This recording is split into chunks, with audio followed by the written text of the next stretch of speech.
и оние кои што исто можеби сте спремни да направите некоја промена или да ми поставите прашање кое што ќе ви одговори некаква дилема и ќе ви инспирира на промена,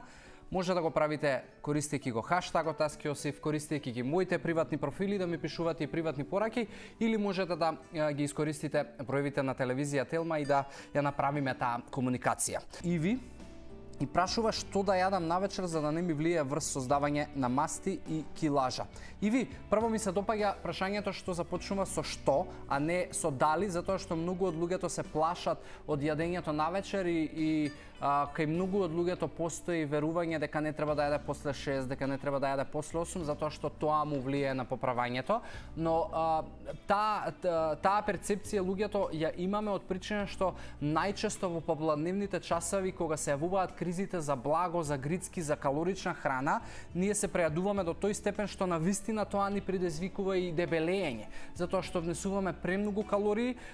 и тоа празни калории кои што немаат никаква хранлива вредност и навистина се поправаме на дол крок. Но јадењето навечер и кризите за храна не потекнуваат туку така, туку ти имаат свој корен и најчесто е тоа нередовната и неправилната исхрана која што ти се провлекува секојдневно,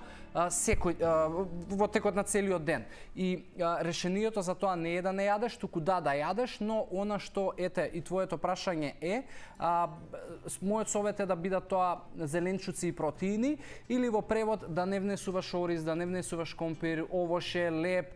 тестенини, работи кои што содржат јаглехидрати и шекери кои што најверојатно нема да ги потрошиш во вториот дел од денот, односно навечер. Затоа гледај нека биде туна салата, цезар, шопска, грчка,